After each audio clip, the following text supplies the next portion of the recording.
a friend of mine came to me and he asked me just so beautifully and so vulnerably. He had been struggling with the passage of Jesus appearing to Mary Magdalene after the resurrection, Mm. and saying to her, "Do not cling to me." Mm. And the friend who approached me about it, like with tears in his eyes, he's like, I just don't get it. Like there's this beautiful intimate moment, but then like if it were me and I saw someone so dear to me in such grief, I would let them hold on to me. Sure. And so I Wow. don't get it. And so can you speak into that? And I was like, I can't, because that passage has always bothered me and I don't get it. Yeah. And so It's hard for me too. I would love your thoughts. Yeah. So I told him, I said, let me go pray with it and I'll let you know what comes up in prayer, which was really such a gift. I'm grateful he brought it to me because I've never really prayed with that passage because Makes you it's so uncomfortable. hard. Yeah. But I can, it's easier to have courage to do something for somebody else than it is for ourselves. So I was like, for my friend's sake, I can pray with this. That's insightful. Yeah. Yeah. And wow. so I prayed with it. And one of the things I did first was I looked up some commentary from some of the fathers before I really just took it to my own prayer. And I'll tell you, I love the church fathers. I was not pleased with the things that they say about this passage. And I was like, at best, for most of them, at best, I was ambivalent. And at worst, I was angry. I also feel like we need a mother's touch, right? Like I feel like we need a feminine heart with insight. But there was one. So one of the things that I didn't like about what some of the fathers were saying, so hot take, because probably as I shouldn't just be boldly proclaiming that I disagree with the fathers. Here. But one of the things that didn't sit right with me was comments that were being made about how Jesus in his resurrected body couldn't be like basically defiled by human touch. Stop. And I was like, I don't like that. I don't like that either. And particularly the first thing that came to my mind was like, then how do you explain Thomas? That was what was in my mind too. But then that opened up this beautiful prayer. And then I really did take it to my own prayer, my own conversation with the Lord. So again, I'm sharing my own reflections. I'm not sharing some sort of like church teaching or something. This is just what came up in my heart. It shows the beauty of how the Lord gives to each heart what each heart particularly needs. Because we are unique, we are particular. God only loves particularly. God doesn't love generally, right? Yeah. And so I was like, well, somehow the encounter with Mary Magdalene was different than St. Thomas. And so what was the difference here? Why did these two hearts need two different things? And as I sat with that, because the one commentary that I did really love was by St. Romanus the Melodist. And he had written this hymn in which the Lord is speaking to Mary Magdalene and admiring her zeal and her enthusiasm and the longing that she's experiencing for him, and that she's run with haste to be with him, and how beautiful that is. And then Jesus goes on to say in this hymn by Romanus, Jesus then goes on to say, basically, but you need to see that I am God, and you need to raise your eyes heavenward.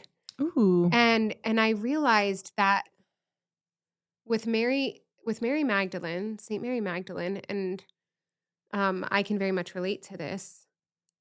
She just had such longing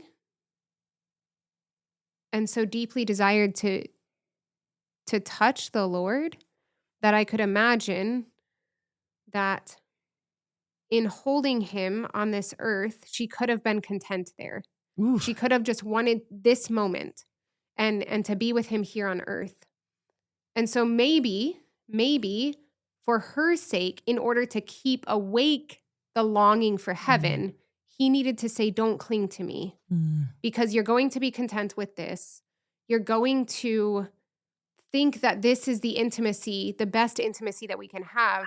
But the intimacy I want with you is so much greater than this. Wow. The intimacy that I want with you in eternity is so much more than this. And so I need to deprive you of it right now so that you long for the much deeper intimacy that I want to give you. And then in St. Thomas's sake, in St. Thomas's case, maybe the longing had died. Maybe his hope had died. One of the things that the scripture says is that when Jesus rose, it says that the disciples disbelieved for joy. And so I kind of pray with that as like, I don't really know what that means, but maybe it means it's like kind of a, this is too good to be true. Like I can't actually, and maybe some of that is the experience of, maybe some of it for Thomas is shame that he wasn't at the cross. But it's like, maybe he didn't dare to hope in the resurrection anymore. Yeah. Maybe he had lost hope. He had tried to just like stuff down the longing because he's like, I was wrong about it all. There is no fulfillment here. And so the Lord needed to awaken his longing to reinvigorate that hope. And so Thomas needed this, again, needed this like encounter, this tangible encounter with the Lord in order to remember what he was longing for. In which case it just makes it actually so beautiful that he interacted differently with St. Thomas than he did with St. Mary Magdalene. And honestly, I see this in my own life at different times. Like I have the heart of St. Mary Magdalene sometimes, and I have the heart of St. Thomas at other times. And the Lord gives me what I need in each of those moments. Like sometimes I'm not daring to hope in the resurrection. I wonder if it's all in vain. I wonder if the sacrifice isn't worth it. And then he will give me this intense experience of beauty and this intense encounter with him in order to awaken that longing. But then there are also times where it's like, I want to just try to satiate that longing in this relationship or in this ministry or in this thing. And he has to say, do not cling to me. You're not longing for enough. You're becoming content, which I think, just goes all the way back to what we were talking about at the beginning of just, we can, just get captured in this like contentedness and not remember that we need to be like, it's good for us to be stretched. It's good for us to ache for more. And I'm getting really pumped because this is absolutely like the Thomas and the Mary Magdalene, which I have never made the connection between the two of them. Like I relate so well to Mary Magdalene and then I relate super well to Peter. And so those are the two people that I typically pray with. But the rest of the apostles' experience, like it hadn't occurred to me until this moment to pray through like Christ's encounter with each one. And like, what could Christ be telling me?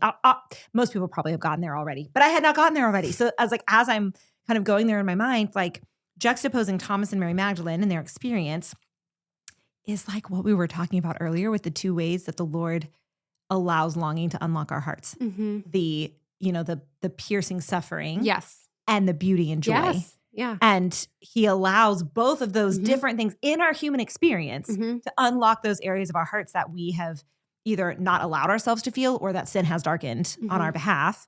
And through those two, like that dance of don't cling to me, but come deeply close, like through that dance, through the course of our whole lives, he allows our entire heart to be awakened. And of course, if we don't do it now, we get to do the rest in purgatory. But he wants us to do it so that like now and, become saints now, because also back to the peace and the joy, like that's what brings others to him, right? That's what allows other people to encounter him.